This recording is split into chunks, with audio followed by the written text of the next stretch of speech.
Yeah. This is me, Herschel, and welcome to the Beatdown Review.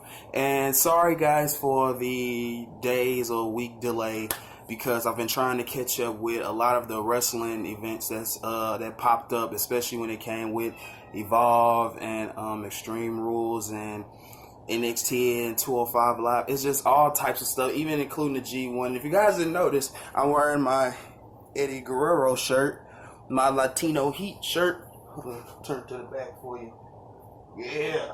Had to rock my boy Eddie one time, So, it's a lot of things I wanted to catch up on, especially when it came with Evolve and Extreme Rules, and even including the G1 Climax, which honestly is my favorite so far. It's been a great G1 Climax for New Japan this year, and it's been a couple, like not just a couple, but a good few matches, honestly, that's been my favorites, so far since the tournament has been happening. And, I've been catching up with that one mostly out of anything. And I want to talk about the Raw Reunion 2, which I haven't had a chance to really catch up with or, really get a chance to watch yesterday. So I'm going to go on Hulu and, check that out as soon as I can.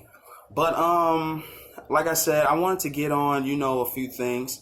And like I said, it was the Evolve. I really wanted to get on the Evolve show between that Fighter. I think it wasn't Fighter Fest, but it was the and another. I'm trying to remember it. It was the AEW. It was that too. And between Extreme Rules, AEW, and Evolve, I think out of those three events that happened, I think I'm gonna have to say that Evolve was pretty much a little better because I like Evolve. I really do. I like Evolve Wrestling because it was a lot different and the crowd was more into it, and the appearance from Paul Heyman was great. I love that little segment, and the match between Adam Cole and Akira Tozawa, and the tag team match between AR Fox and I can't remember the other guy's name, and another team too, because I haven't really caught up with AEW like recently. But I always liked Evolve, so I'm gonna have to check some of those guys out. And I really liked Evolve, I really did. And Extreme Rules, it was a good pay-per-view, and I was great. It was great to see Shinsuke Nakamura win the Intercontinental title, so that would give Finn Balor a chance to join, which I found out they changed the group. Gallows, Carl Anderson, and AJ changed their group to the OC, which means the original club, which I love to see that, and hopefully they get a real big push soon, kind of like the New Day, and all of them get gold, so I really dug that.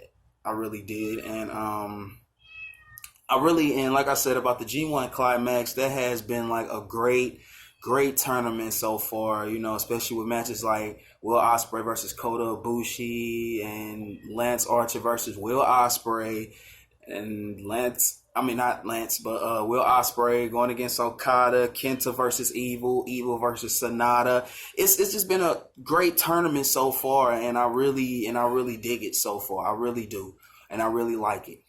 And I'm just really hoping Kenta really wins, aka Hideo Itami, which was in WWE before when he competed in 205 Live and NXT, which I honestly, in my opinion, I hope he win. Or even if he doesn't win, I hope he get like a decent push since he is there, because he's been putting on like great matches, and especially that match with him and Kota Ibushi, which was his first night and his first tournament that he's attempted.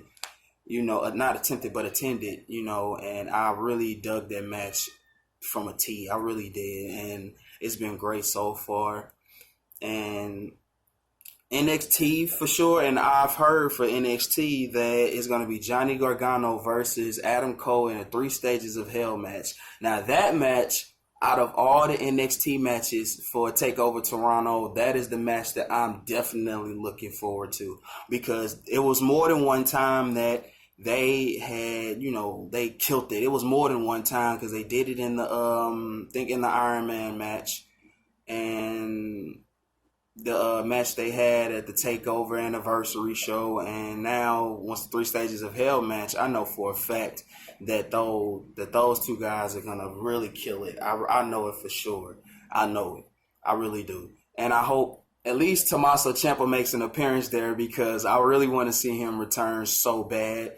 You know, Blackheart, I really can't wait to see him return. And another thing, congratulations to the Briscoes becoming 11-time Ring of Honor champs, going against one of my favorite tag teams, the Gorillas of Destiny, Tama Tonga and Tanga.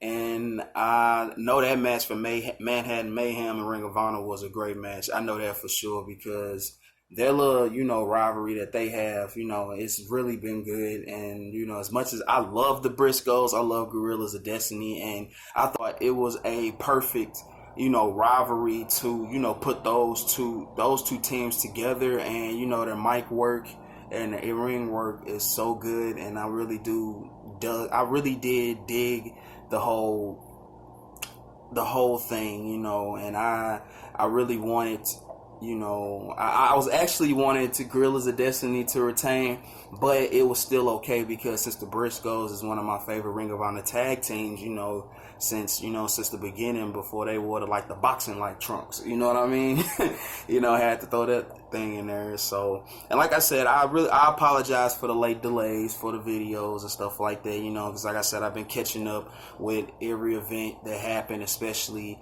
and mainly AEW at that. And AEW, I want to say one thing about it. AEW is going to be, I think AEW is really going to be a good thing for them, and especially that match between Kenny Omega, another one of my favorites, Kenny Omega and Chima. I think that, the more that they built that company up, I think it's going to be like a modern day WCW, which is, in my opinion, it really is. But I think it's going to turn out a lot different from WCW, especially around the 2000s. And since this is the modern era of the wrestling era right now, I think AEW is gonna improve, especially over the matter of months and stuff like that. And they have a good roster, and especially having people like Awesome Kong and like I said, they have Dustin, aka Goldust, Cody Rhodes, the Young Bucks, Chima, Luchasaurus, Jungle Boy, MJF, of course, and Adam Page and Shawn Spears, which was Ty Dillinger, the Perfect 10.